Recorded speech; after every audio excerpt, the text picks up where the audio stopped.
창세기 25장 말씀입니다. 아브라함이 후처를 맞이하였으니 그의 이름은 그두라라. 그가 시므란과 욕산과 무단과 미디안과 이스밧과 수아를 낳고 욕산은 스바와 드단을 낳았으며 드단의 자손은 아수르 족속과 누드시 족속과 루흠미 족속이며 미디안의 아들은 레바와 에벨과 한옥과 아비다와 엘다 아이니 다 그두라의 자손이었더라. 사라가 몇 살에 죽었죠? 127살. 그러면 그렇게 죽고 또 이삭이 결혼한 나이가 40, 그렇죠? 그러면 아브라함이 후처를 취한 나이는 그냥 어림잡아서 한 130 그렇게 되겠죠? 127세에 죽었으니까 뭐 그냥 한 130 정도 됐다. 130 되었는데 이가 이제 170에 죽었다. 여기 보면 175세에 죽었으니까 그렇게 되었다. 그러면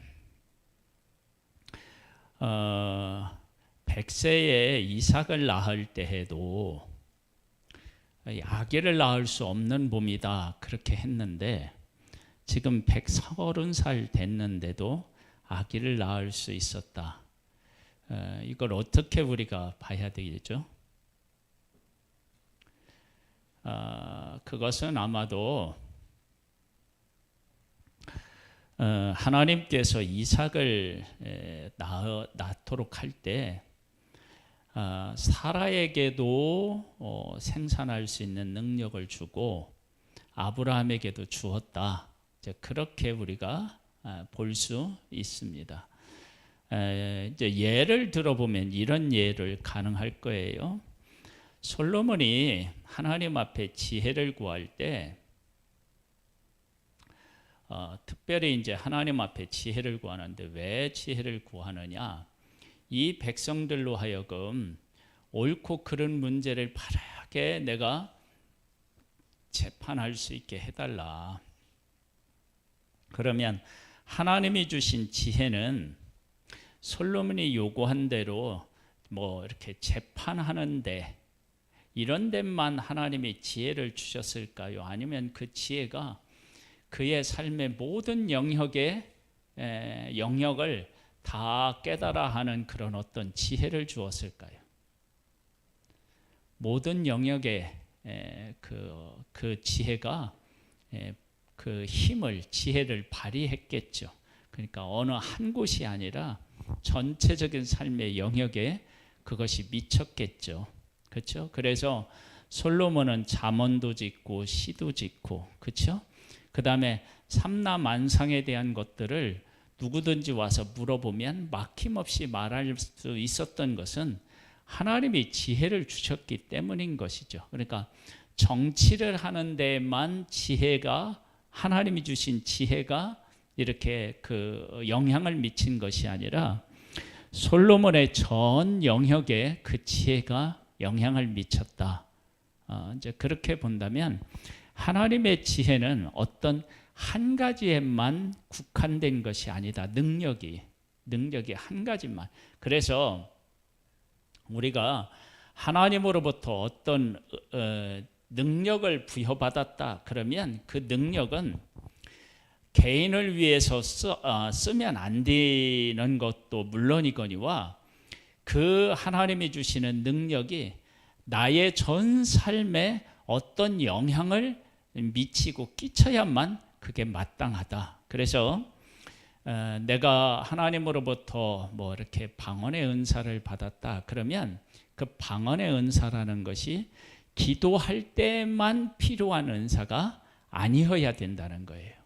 하나님이 주신 은사는 내가 방언을 함으로 말미암아 하나님과 깊은 교제를 해서 내가 하나님 안에서 성숙해지고 그리고 그 누군가를 위해서 중보하고 하는 그 쓰임새의 영역이 우리 삶 전체 영역으로 미치기를 하나님은 원하신다라고 하는 것을 우리는 알 수 있습니다. 그래서 지금 아브라함이 후처를 취해서 여기에 여러 명의 자녀를 낳았는데 이건 하나님께서 이삭을 낳게 하는 것처럼 낳은 자식은 아니잖아요.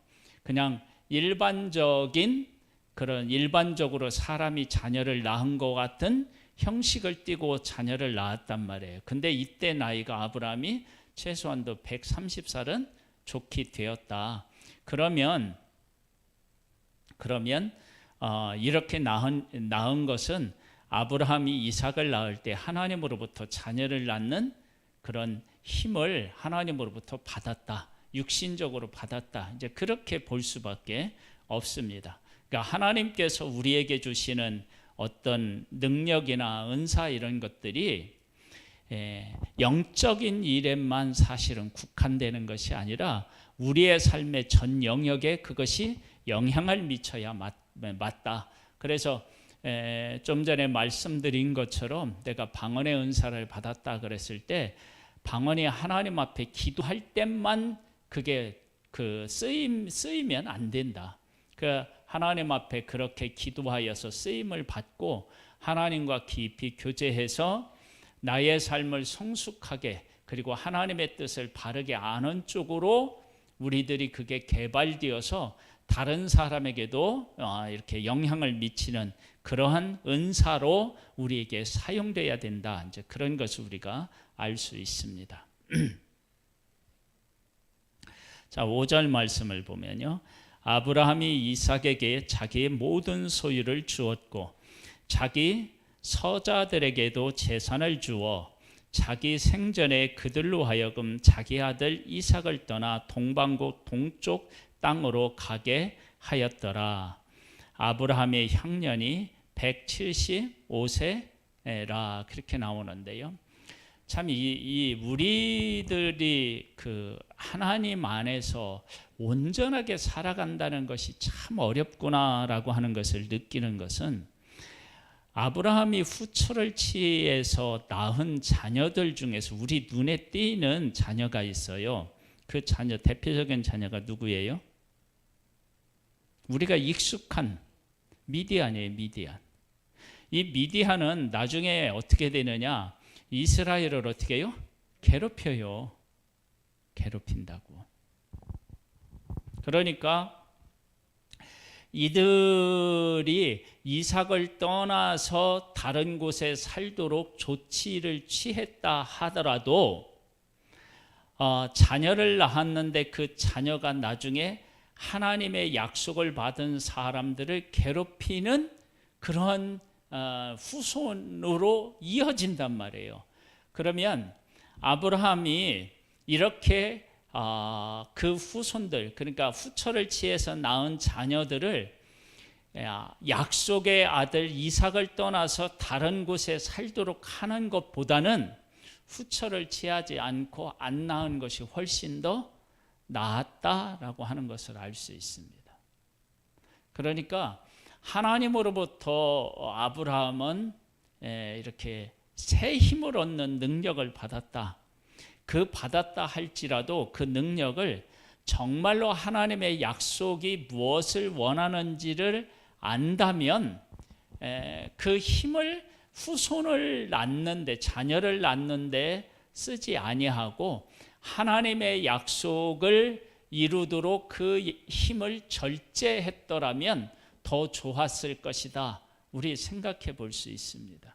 그러니까 우리가 이런 것들을 통해서 아브라함이 약속의 아들을 낳았고 그리고 부활에 대한 소망을 가졌다 할지라도 인간은 하나님의 약속 안에서 보면 부족한 부분들이 참 많다는 것을 알 수 있습니다. 인간은 그렇게 항상 부족합니다. 부족해.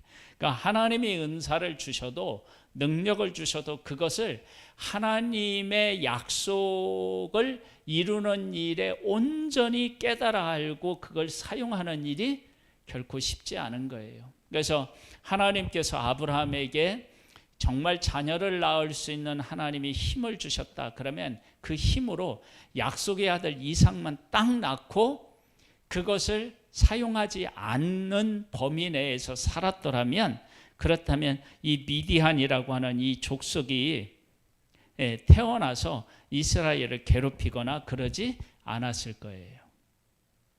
그 다음에 이것은 누구도 또 그러냐면 이스마엘도 사실은 그렇잖아요. 이스마엘. 그 이스마엘 후예와 지금 이삭의 후예가 지금도 서로 으르렁대며 싸우고 있단 말이에요. 그의 나이가 높고 늙어서 기훈이 다하여 죽어 자기 열조에게로 돌아가매. 아브라함이 열조가 있나요? 있죠. 조상들은 있죠. 근데 열조에게로 돌아갔는데 이들이 묻힌 곳은 열조들이 묻힌 곳이 아니고 막벨라굴에 묻히게 됩니다. 그의 아들인 이삭과 이스마엘이 그를 마므레 앞 해족속 소할의 아들 에브론 밭에 있는 막벨라굴에 장사하였으니 이것은 아브라함이 해족속에게서 산 밭이라. 아브라함과 그의 아내 사라가 거기 장사되니라. 아브라함이 죽은 후에 하나님이 그의 아들 이삭에게 복을 주셨고 이삭은 부헬 라헤로이 근처에 거주하였더라. 그러면서 이제 뭐가 나오느냐면 이스마엘의 족보가 나오고 그 다음에 이삭의 족보가 나옵니다.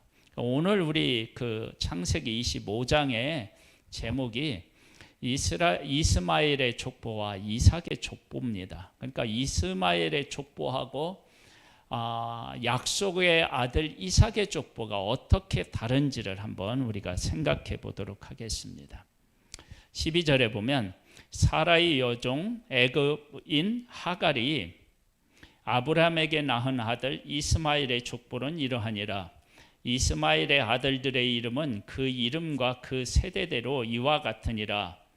이스마엘의 장자는 느바유시오. 그 다음은 게달과 악부헬과 미삼과 미스마와 두마와 막사와 하닷과 데마와 여둘과 나비스와 게드마니. 이들은 이스마엘의 아들들이요 그 촌과 부락대로 된 이름이며 그 족속대로는 12 지도자들이었더라. 그러니까 야곱의 12아들이 있는데 이는 벌써 12아들을 낳아서 어떻게 해요? 12족속을 이루었다라고 볼 수 있습니다. 이스마엘의 향년이 137세의 기훈이 다하여 죽어 자기 백성에게로 돌아갔고 그 자손들은 하엘라에서부터 아스로로 통하는 애굽 앞 술까지 이르러 그 모든 형제의 맞은편에 거주하였더라. 그래서 이스마엘의 족보는요, 사람의 이름 그리고 거하는 땅, 그게 전부입니다. 그러니까 어떤 자손이 태어났다, 그리고 그들이 어디에 살았다, 그게 전부입니다. 족보에 지금 들어있는 거예요. 족보의 전부예요. 그렇죠? 여기. 근데 이제 약속을 받은 이삭의 족보 이제 이렇게 나와요. 아브라함의 아들 이삭의 족보는 이러하니라. 아브라함이 이삭을 낳았고 이삭은 40세에 리브가를 맞이하여 아내를 삼았으니 리브가가 밧담 아람의 아람 족속 종 부두엘의 딸이요 아람 족속 종 라반의 누이였더라. 이삭이 그의 아내가 임신하지 못함으로 그를 위하여 여호와께 간구하매 여호와께서 그의 간구를 들으셨으므로 그의 아내 리브가가 임신하였더니. 이제 족보를 기록하는데 사람의 이름이 나오는 것이 아니라 하나님께서 약속하신 것들을 이들이 어떻게 다루고 있는지 이제 그런 부분에 대해서 말씀하고 있는 거예요. 그러니까 하나님께서는 선택하지 아니한 이스마엘의 족보도 기록하고 있고요. 그 다음에 선택받은 이삭도 족보를 기록하고 있는데 그 족보가 완전히 달라요. 그래서 이스마엘의 족보는 사람의 이름, 후손과 거하는 땅, 그것이 거의 전부인데, 하나님이 선택한 사람은 그게 아니라 그들이 어떻게 살았는지, 살고 있는지, 그리고 하나님의 약속에 대해서 이들은 어떻게 생각하고 어떻게 반응하고 있는지, 그런 것들을 지금 다루고 있다고요. 그러면 아브라함은 약속을 이루고 하나님에게로 돌아갔어요. 그러면 그 약속을 이어받은 이삭은 그 약속과 함께 씨름하면서 이삭이 담당해야 될, 약속을 이루기 위해서 담당해야 될 그러한 그 일들을 담당해야 되는데, 해내야 되는데, 그 과정이 아브라함이 약속을 이해하고 받는 과정에서 여러 번 실패하고 힘든 여러 가지 일들을 경험한 것처럼 이삭도 그런 일을 어떻게 해요? 경험하는 거예요. 그래서 하나님의 약속을 받은 사람은 약속을 받지 않은 사람보다 훨씬 더 삶이 어려울 수도 있습니다. 왜냐하면 하나님이 약속을 하셨는데 그 약속이 우리의 삶 가운데서 이루어져야 되는데 우리는 하나님의 약속에 대한 이해를 제대로 못한다고요. 제대로 약속에 대한 이해를 또 못하고, 약속을 알았다 하더라도 그 약속을 수용하고 받아들이고 그것을 삶에서 인정하는 일이 정말 어렵습니다. 한번 보겠습니다. 약속의 아들 이삭이 자녀를 낳는 일이 하늘의 별과 같이 바다의 모래같이 많게 하시겠다고 하나님이 약속하셨다면, 아브라함이야 늙어서 낳는 그 약속의 아들이라 하더라도, 그렇게 한다고 해봐요. 그러면 이삭이 결혼했으면 이 이삭이 자녀를 낳는 일이 꼭 기도까지 가서 낳아야 했겠어요? 그냥 낳으면 안 되나요? 하늘의 별과 같이 바다의 모래같이 자손 많게 해주시겠다고 하셨는데, 그런데 어떻게 되냐면 자녀를 안 줘요. 자녀를 안 주시고 얼마 만에 자녀를 얻느냐면 40세에 결혼을 해서 60세에 자녀를 낳아요. 에서와 야곱을. 그러니까 20년 만에 낳는 거예요. 20년. 그래도 아브라함보다는 나아요. 젊어서 낳고 아브라함은 25년 만에 낳는데, 그런데 그래도 이삭은 젊은 60세에 낳고 약속을 결혼한 지 20년 만에 낳으니까 그래도 나은 거예요. 그래도 하나님이 하늘의 별, 땅에 모래, 티끌 이렇게 많게 해주시겠다고 하셨는데, 근데 자녀를 안 주시는 거예요. 그래서 기도를 해요. 그래서 하나님 앞에 간구했더니 들으시고 임신을 하게 됩니다. 그러니까 위에 보면 이스마엘은 이런 것도 없이 자녀를 쑥쑥 잘도 낳는데, 그렇죠? 약속을 받은 이삭은 자녀를 못 낳아요. 그리고 열심히 기도했어요. 그랬더니 쌍둥이 하나 낳아요. 그리고 끝이죠. 그 이후에 없죠. 그렇죠? 그것으로 끝이에요. 그냥. 한번 보겠습니다. 이삭의 그의 아내가 임신하지 못하므로 그를 위하여 여호와께 간구하며 여호와께서 그의 간구를 들으셨으므로 그의 아내 리브가가 임신하였더니 그 아들들이 그의 태 속에서 서로 싸우는지라. 아니, 임신을 했는데 기도해서 아기를 가졌으면 이 태중에 있는 아기들이 은혜를 받아가지고, 그렇죠? 얘가 들었는지 안 들었는지 모르고 그래야 되는데 싸우는 거예요. 싸우는 거. 그가 이르되 이럴 경우는 내가 어찌할꼬 하고 가서 여호와께 묻자온대. 자식을 갖는데도 기도하고 가졌는데도 기도하고, 이 두 가지 사인을 통해서 하나님께서 이삭의 가정에 뭐를 하나님이 원하시는 것 같아요? 앞으로 이 자녀들을 위해서 하나님의 뜻을 위해서 어떻게 해야 된다는 것을 알 수 있어요? 열심히 기도해라. 기도해라. 그러면 기도하면 하나님이 자녀 주셨죠. 아들들 주셨죠. 그리고 그들이 누군지를 가르쳐 주셨어요. 그리고 그 다음에 하나님이 기도하면 그 다음에 어떻게 행할 것을 하나님이 알려주실 것이라고 하는 것을 알 수 있죠. 그런데 이삭과 리브가가 그 이후에 이 두 아들을 놓고 하나님 앞에 기도했다는 내용이 그건 찾아보기가 어려워요. 안 나와요, 성경에.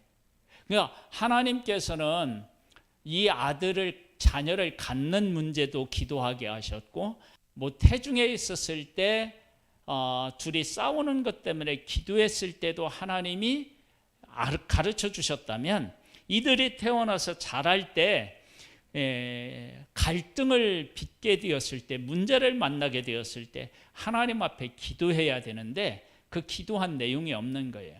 그러면 이런 과정을 통해서 하나님께서는 이삭을, 아브라함을 다듬어서 아브라함 되게 하신 하나님께서 이삭을 다듬어서 이삭 되게 하시는 일을 지금 또 하고 계시는 거죠. 23절에 보면 여호와께서 그에게 이르시되 두 국민이 네 태중에 있구나. 두 민족이 네 복중에서 나누이리라. 이 족속이 저 족속보다 강하겠고 큰 자가 어린 자를 섬기리라 하셨더라. 하나님께서 왜 태중에서 싸우는지를 알려주신 거예요. 두 국민, 한 국민이 아니라 두 국민이라서 그런 거래요. 그래서 한 나라가 아니라 두 나라의 지도자가 되니까 서로 싸운대요.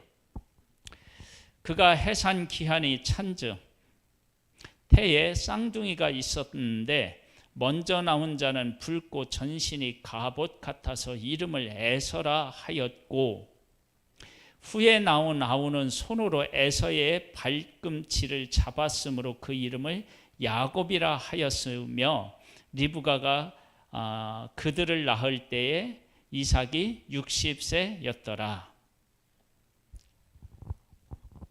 20년 걸린 거예요. 자녀를 낳는데요. 이제 낳는데 이렇고요. 그 약속의 아들이 쌍둥이를 낳았는데 이 두 아들은 어떠했느냐, 이제 그런 내용이 나와요. 그 아들들이 장성함에 에서는 익숙한 사냥꾼이었으므로 들사람이 되고 야곱은 조용한 사람이었으므로 장막에 거주하니, 이삭은 에서가 사냥한 고기를 좋아함으로 그를 사랑하고 리브가는 야곱을 사랑하였더라. 리브가의 일을 야곱이 도와줬겠죠. 또 야곱이 죽을 쑤었더니 에서가 들에서 돌아와서 심히 피곤하여 야곱에게 이르되 내가 피곤하니 그 붉은 것을 내가 먹게 하라 한지라. 그러므로 에서의 별명은 에돔이더라. 야곱이 이르되 형의 장자의 명분을 오늘 내게 팔라.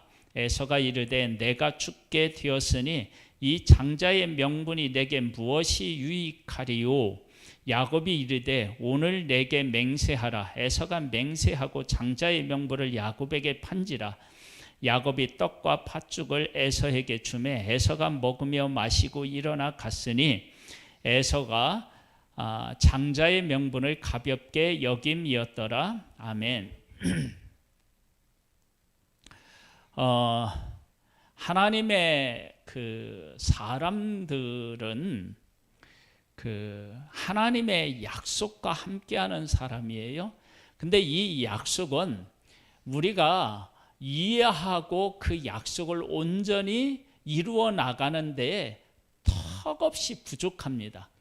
그래서 약속을 받은 사람들의 삶에 여러 가지 어려운 일들을 만나게 되어 있어요. 그런데 이 어려운 일들을 만나는데 약속을 받은 사람이 복된 것은 뭐냐면, 하나님이 그 부족한 사람의 삶 속에 임재해 계셔서 하나님께서 그 모든 일들을 친히 만들어 가신다라고 하는 것입니다. 그래서 이스마엘의 후예는 무엇만 기록되어 있다고요? 자손들하고 거하는 땅 기록되어 있어요.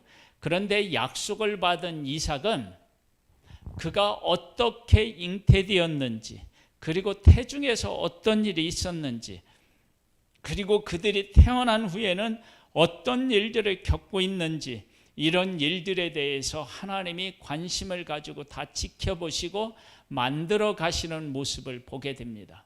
그러면 이스마엘의 후예가 평탄했을까요? 아니면 그 이삭의 후예가 더 평탄했을까요?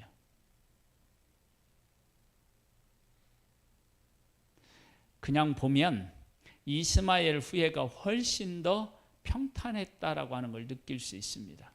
지금 이제 우리가 이제 잘 아는 대로 이 에서와 야곱이 둘이 싸우다가 나중에 야곱이 형에게 죽게 되었으니까 위삼촌 라반의 집에 도망가고요. 그렇게 되면 그동안 도망간 동안에 하나님의 약속의 땅에서는 하나님의 약속이 잠시 어떻게 되고 있는 거예요? 멈춰 있는 것과 같잖아요. 약속의 땅에서는. 그렇게 하나님의 약속을 받았는데 그 약속이 평탄한 길로 가지 못해요. 왜 평탄한 길로 못 가느냐? 약속을 받은 사람이 약속을 바르게 이해하지 못하고 약속을 따라 살아가지도 못해요. 왜냐하면 이해하지 못하니까 약속을 따라 살아가지 못해요. 그러면 어떻게 되느냐? 그 사람의 약속을 이해하고 하나님의 약속에 자신을 드릴 수 있도록 하나님께서 훈련시키고 가르치시는 그 엄청난 훈련의 기간이, 다듬는 기간이 필요한 거예요. 그래서 하나님의 사람, 하나님의 약속을 받은 사람의 삶은 평탄한 것이 아니라 영원한 하나님의 약속에 부름받고 쓰임받는 그 복으로 살아가는 거예요. 그 복으로. 그래서 이스마엘의 후예는요, 여기에 보면 뭐라고 나와 있느냐면 18절에 보면 그 자손들은 하엘라에서부터 아수르로 통하는 애굽왕 술까지 이르러 그 모든 형제 맞은편에 거주하였다. 형제 맞은편이라면 이 형제는 누구를 말할까요? 이삭의 후손을 말하겠죠. 그렇죠? 왜냐하면 이 맞은편은 뭐냐면은 이쪽 맞은편이면 요단강을 중심으로 해서 갈릴리와 그 다음에 사해 이쪽 동쪽에서 사람들이 거했으니까 맞은편이라 그러면은 이쪽 지금 약속의 땅 그것을 이삭의 후예가 살았다 그러면 그들의 맞은편에 살았다 그런 거예요. 그러니까 그곳에서 정착하여서 일찍 정착하여서 살았던 거예요. 세력을 키워서. 그러니까 이스마엘의 후예는 이삭의 후예보다 훨씬 더 일찍 자리를 잡고 잘 됐다라고 하는 것을 우리가 알 수 있어요. 그런데 약속을 받은 이 이삭의 후예는 약속의 땅에서 아브라함이 겨우 터전을 잡았는데 그 다음 이삭하고 그 다음에 그 이삭의 아들들 손자의 세대에 와서는 그 약속의 땅에서 제대로 어떻게 해요? 정착하지 못하고 있는 모습을 보게 되는 거예요. 그런 어려움들을 겪는데 왜 어려움을 겪느냐? 하나님의 약속이 무엇인지 그리고 그 약속을 위해서 내가 어떻게 살아가야 되는지에 대해서 이해를 못했기 때문인 거예요. 그러니까 그것을 하나님께서 바르게 인식시키고 약속과 함께하는 사람으로 세우려면 그 과정이 또 아브라함을 세운 것과 같은 그런 어려운 과정들을 거치고 시간들이 많이 걸리는 거예요. 그렇게 하나님께서는 부족한 한 사람 한 사람에게 약속을 주시고 그 약속을 이루기 위해서 한 사람 한 사람을 다듬어 가시고 그래서 하나님의 약속을 하나하나 이루어 가시는 거예요. 그래서 우리가 하나님의 약속에 쓰임을 받았다 할지라도 우리는 온전한 사람이 아니고요. 아브라함이 나중에 후처를 친해 가지고 또 후손을 낳아서 그게 나중에 이스라엘의 가시가 되는 것처럼요.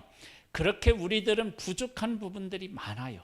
그리고 아브라함이 그렇게 위대하게 쓰임을 받았어도 그렇게 잘못한 것이 있고, 그리고 그렇게 깨달아 아는 데까지 오랜 시간이 흐른 것처럼 우리가 하나님 앞에 쓰임을 받아도 온전하게 사실은 쓰임 받지 못하고 작은 부분에, 그리고 우리의 생애, 짧은 생애에 조금 쓰임을 받다가 우리는 하나님 앞에 가는 거예요. 그러니까 하나님의 약속은 얼마나 크고 위대한데요. 이 약속이 아브라함으로부터 시작해서 지금까지 이어지잖아요. 그렇게 하나님의 약속은 위대하고 크단 말이에요. 그래서 우리들이 이 땅에 살아가면서 우리는 다 부족해요. 그래서 하나님께서 우리를 통해서 이루시려고자 하는 일을 우리가 다 이해 못해요. 그래서 하나님은 우리에게, 우리의 삶에 오셔서 우리를 다듬으시고 우리를 이끄시고 그러시면서 우리를 약속의 사람다운 사람으로 세워요. 그래서 우리가 하나님의 약속에 쓰임받는 사람이 돼요.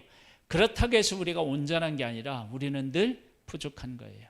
그래서 다시 한번 얘기하면 이스마엘의 후예는 이름하고 그 후손하고 그 사는 땅, 그런데 이삭의 후손들은 삶의 내용이 기록되어 있어요. 삶의 내용.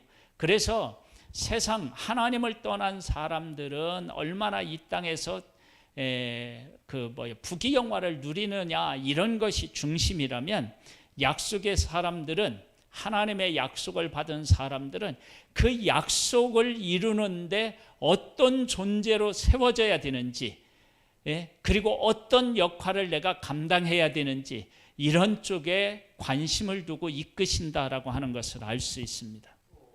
우리의 삶은 지금 하나님께서 그렇게, 우리의 삶도 그렇게, 나의 삶도 하나님이 그렇게 이끌어가고 계십니다.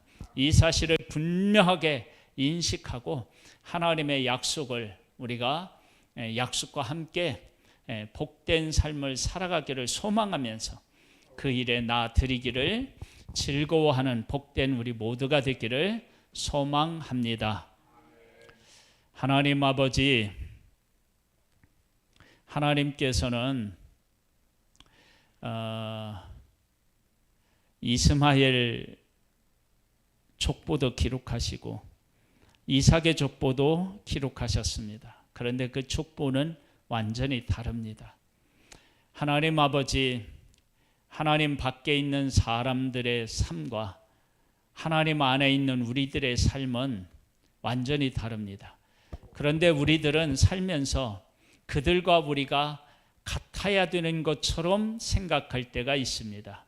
우리는 하나님의 약속을 가진 사람이며 하나님의 약속을 이루어야 되는 사람인 것을 늘 기억하고, 우리가 세상 사람들과 그래서 달라야 된다는 사실도 고백하면서 하나님의 약속 안에서 승리하고 복을 누리는 우리 모두가 되기를 소망하오며 예수 그리스도의 귀하신 이름으로 기도드립니다. 아멘. 하늘에 계신 우리 아버지여, 이름이 거룩히 여김을 받으시오며 나라에 임하옵시며 뜻이 하늘에서 이룬 것 같이